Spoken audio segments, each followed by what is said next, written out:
two, three. Hello, you are listening to Mixing Music. I am your host, Dee Kei, and with me again, my very special friend, Ryan Morris. How you doing? I'm good. How are you doing? So we have another episode that's about mastering. Ryan is a good friend of mine. We did high school together, ended up doing separate career audio paths. What are the chances of that, man? Yeah, it's pretty crazy. Yeah. I knew you were a musician growing up. Same. We both played music, so I guess we were like, how do we make money from this? Yeah, exactly. And I was in a rock band, which is hilarious because growing up in Chicago, right? I didn't even know what rock was until Guitar Hero came out. You were a bass player, right? Yeah, I played bass in a band. What was the band? It was I think it was like Shamrock 19. Yeah, it was Shamrock 19. We used to put numbers in band names so that people would know that we were punk pop or gosh. Pop punk. That's how people knew. Those were the days. What they were getting into. Goodness. Super uncharacteristic Dee Kei at that time. Nice. But I mean, hey, it got us here, right? Yeah. Ryan, you've always been an amazing musician. Oh, and I think you're still making music, right? Yeah, I am. Yeah. Still making music, still, putting out records and things like that. Yeah, doing some home recording. I loved your last project that you were doing, that band. Oh, Staying for the Weekend. Yeah. That was cool. Yeah, that was a sweet project. Yeah, anyway, thanks. We're going to talk about some more mastering stuff, but specifically, I wanted Ryan to talk about dithering and different types of distortion. So what can you tell us about, let's talk about distortion first. Yeah, makes sense. So there's a lot of different types of distortion. Basically, like on a pretty fundamental level, distortion has to do with harmonic generation.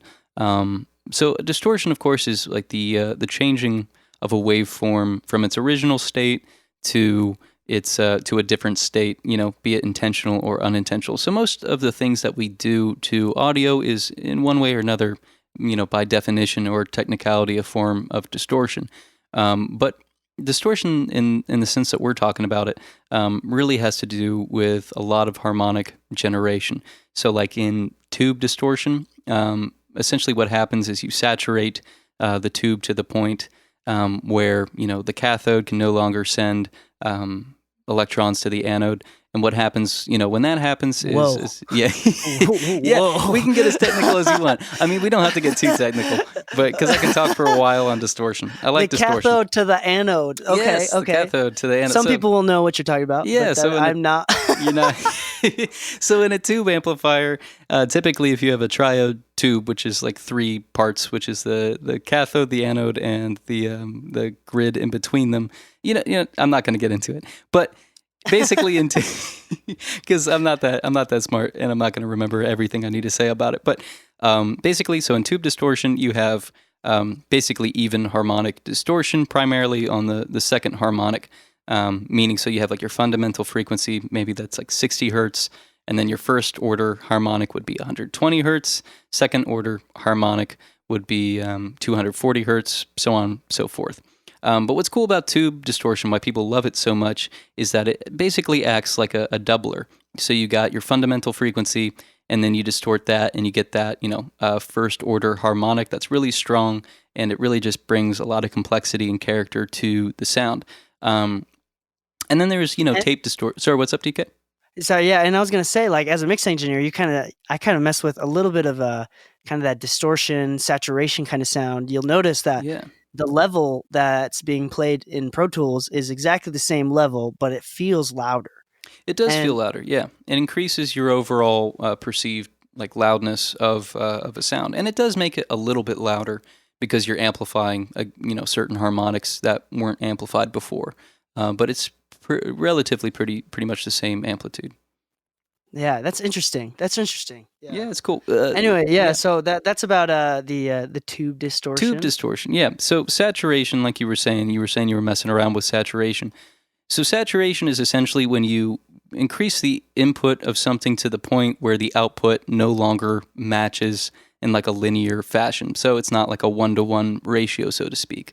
And once you saturate basically anything, be it a tube, be it a transformer, be it analog tape, that's when you're going to start to get compression and you start to get harmonic generation. And this is that actually considered as a type of compression? Like, does it really actually compress the signal? It does, yeah. So that's why people really like the sound of tape, especially for recording to tape machines, is because there's there's distortion that occurs because of the transducers in the actual tape head, or not the tape head, but the amplifier going to the tape. But then, so once you crank it loud enough, essentially the magnetic particles on the tape have no place to move once it's loud enough, so they stop moving all that much. And if you keep increasing the input, you're not matching that in output. So, when you look at a compressor, you know how you have that line that's basically like a diagonal line? So that's like, you know what I'm talking about? Yeah, I know exactly what you're talking about. The visual, so it's a 1-to-1 ratio. It's going up. The input's 1, the output's 1, so on and so forth. But then you get to the part where it compresses, and, that's where things start to become compressed. You got a threshold, you got a ratio, and once the signal hits that point, it starts to compress. So the input and the output are no longer linear in terms of their relationship. So the same thing happens in any type of amplifier. Once you hit that point of saturation, your input is no longer matched by your output, and what you get is compression. So you're actually getting compression from, just driving or saturating a tube amp or a tape machine or something like that. That's interesting. That's interesting. So as a mix engineer, I can kind of apply that. Like, I don't know if I'm, should be putting on a tape plugin specifically for the compression on individual tracks, but overall, you can kind of hear it, You can hear it, yeah. I mean, you're basically, what I think you're probably hearing the most is the harmonics that are generated from tape emulation and the tube emulation. These are things that they put into the plugin that increase the more that you drive both the input and maybe decrease the output, and vice versa. Yeah, absolutely. Yeah, so the characteristics change in that way. So tell me a little bit about dithering. What the heck is dithering? Sorry, I got off topic with the different types of distortion. But no worries. Dithering is something that exists because of distortion. So in a digital system, it was kind of funny because when they first invented it, they thought that they weren't going to have any problems with it. This is going to be like a perfect playback machine. But it's funny because quantization, sampling rate, and all that type of stuff, it lends itself to certain problems. So quantization, distortion being one of those problems. And that's something that happens if you've heard of like 24-bit or 16-bit. I'm sure you've heard of those because, you record in those. Yeah, absolutely. Yeah. Absolutely. And you know how that, relates to the dynamic range and all that? Mm-hmm. Yeah. So essentially what happens whenever you decrease the quantization of a recording, you're decreasing the amount of blocks that occur. I'm trying to think about how to explain this in a visual sense, but it's kind of hard without seeing it. But basically, quantization is a bunch of little steps, and if you decrease the amount of steps, you decrease the resolution of the audio. And once you decrease the resolution, you're going to have certain little errors that occur in the actual recording process, or the transcribing process if you go from 24-bit to 16-bit, or 16 to 8, or whatever you do. And what this causes is distortion. And the distortion that it causes, it's not like tube, it's not like tape, it's not pleasant in any way. It's definitely in the higher register or the higher frequency range. It's a lot more noticeable. It's a lot more unpleasant. It doesn't have good sounding characteristics whatsoever. So basically, because of this problem, people created dithering. Now, what dithering is, are you familiar with masking? What masking is? You may have to explain that. Yeah. Let me explain masking. So masking is essentially when the energy of one frequency covers up the energy of another frequency. So it typically happens with lower frequencies once 100 hertz. Right. Okay. Yeah. I thought you were talking about like masking in like a dither. Okay. Yeah. Got it. Okay. Yeah. So like when different frequencies overlap each other. They overlap and they cover up each other, and because of phase and all that, they cancel each other out. And so maybe even like a bass and a kick drum is a common that's masking. A common one. Yeah, you're gonna have basically the sonic characteristics are gonna overlap. And you're going to have parts where, the bass drum masks the kick or the kick masks the bass and things like that. But this is basically what dithering does. It's a high frequency, or it's actually kind of like pink noise, where it's basically, equal amplitude across all frequencies. And when you increase, your dithering, you're basically increasing this noise that's been generated. And what that noise does is masks some of those higher frequencies that have been distorted. And because of that, sonically, we can't, perceive the distortion that's occurred with the quantization.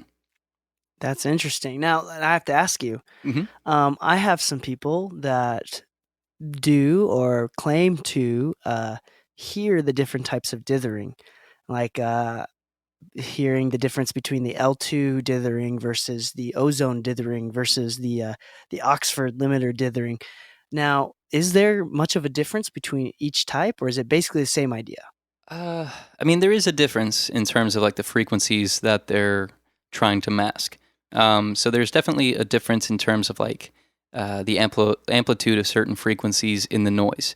So basically, there's a different frequency response for each different type of dither.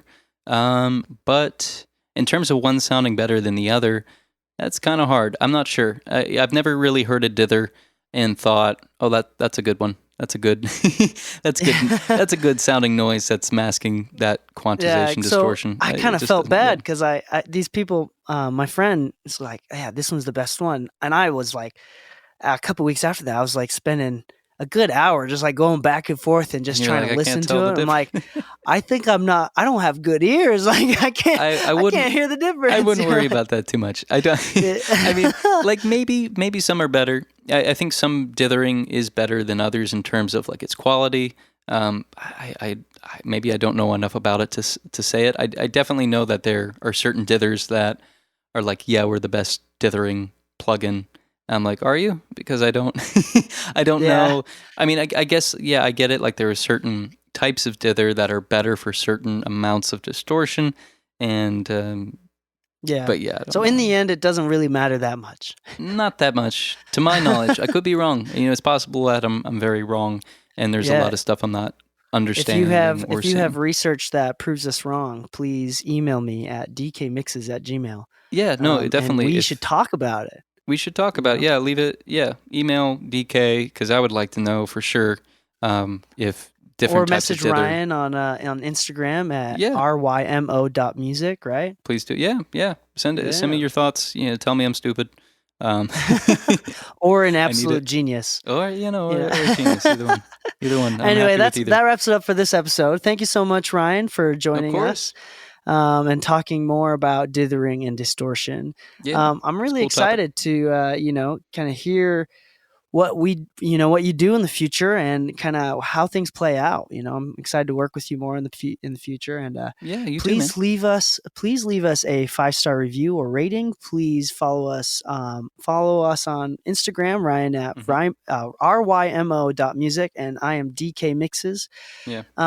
Please message me any questions. Message any demo mixes. Yeah. And can I say one thing? If you leave enough 5-star reviews on this episode in particular, is that possible, Dee Kei? I know on Apple it's for the entire podcast, but if you mention this episode, Dee Kei and I will do a cover of a Shamrock 19 song. Oh no! Yeah, okay, no more reviews. Yep. Don't mention this episode. It's gonna be great. You will love it, without a doubt. Hey, thank you so much, Ryan. Appreciate you. Of course. Thanks, man. 1, 2, 3.